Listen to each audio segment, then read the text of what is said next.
So the point about land is that it's finite. I think it was one of the Marx brothers who said, we don't make it anymore. So there's a finite amount of land within an international financial system where there's an infinite, almost infinite supply of credit. So finance is this very powerful force that through its speculative logic is the driving force behind real estate, assigning value through markets onto goods, onto material goods. I think that's the biggest fraud in the real estate speculation, that you take value that is collectively and historically created by people in the city, then you try to extract it from the very people who created it. Our everyday lives are now shaped by the priorities of financial markets. Not just real estate actors are seeing our houses as an investment opportunity, but we, everyday people, everyone in society at the moment has an intuitive understanding where they sleep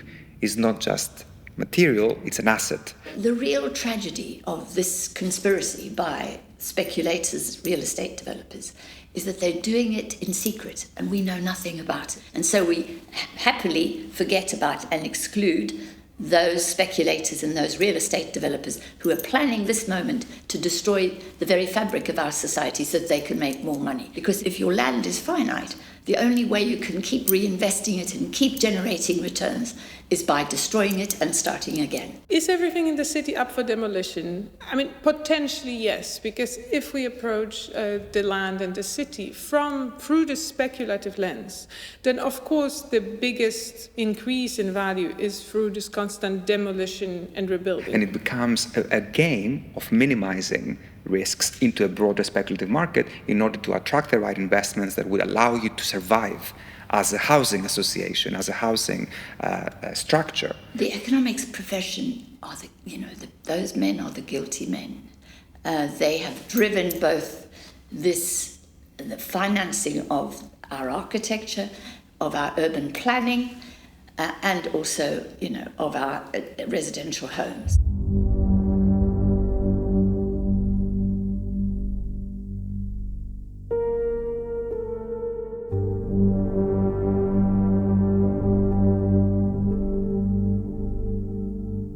We often get the situation where a developer wants us to demolish a building because of their calculations of how much it would cost to demolish and build new versus renovate.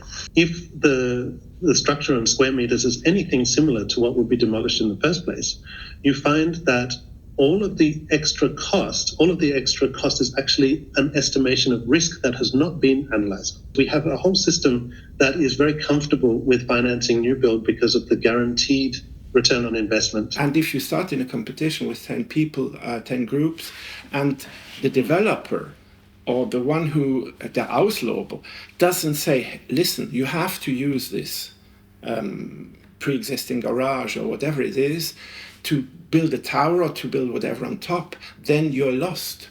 You're fucked, so to speak, because the developer will always go to the ones that offer more FAR, to generate money. And we also saw it also hand in hand with what we call build on the build. So it's also tightly connected to what happens to the landscape and to the territory as a whole. I would go further in this and say no demolition should be allowed, except you prove that nothing can be done. Because, in fact, the calculation, you can always make them good. So I think it should be a principle, no demolition, no arrangement.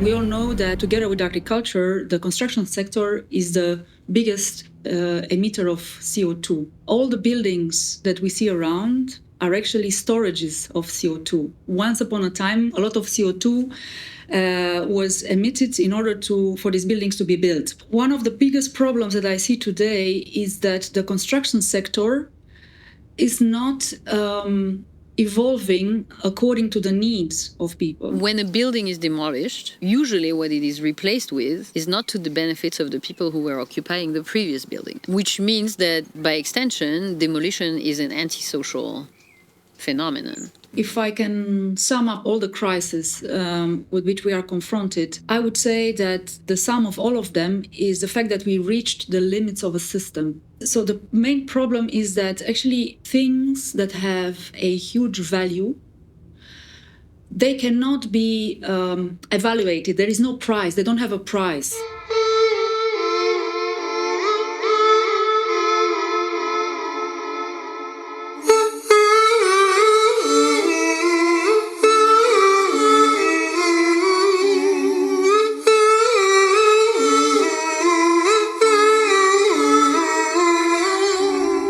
And the question for me is simple. When you have one, it could mean one flat, one block, one slab.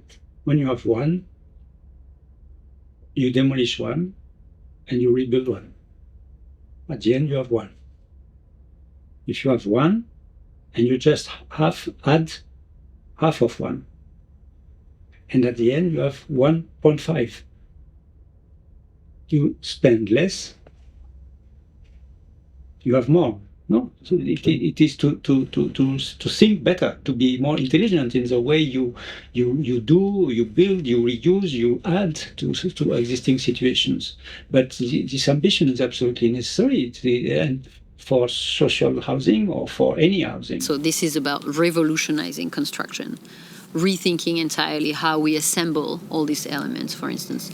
Are they assembled in a way that they can be disassembled, of course, but also thinking about how a construction detail will be taken care of. Think about a window, for instance. Are you able to clean that window? Are you able to repaint that particular piece of the house, depending on how it's built and things like that? So revolutionizing construction also means by design.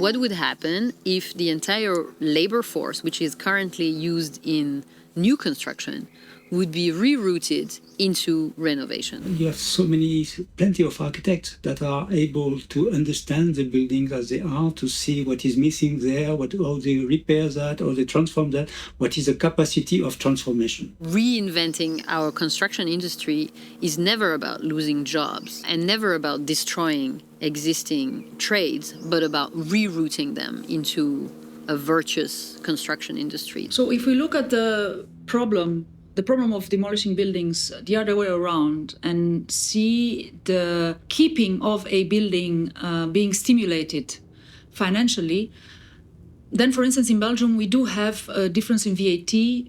VAT when you renovate is 6%.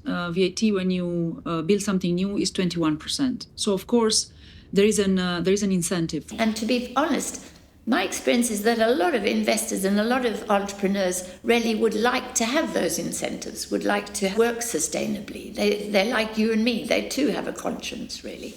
And so if we gave them incentives to do the right thing, which is keep this building, make sure that we reuse it effectively and use it for housing, rather than destroying it and giving it as an asset to a global bank. We can think of solutions that deploy the daringness, the openness, the radicality of speculation with what we already have.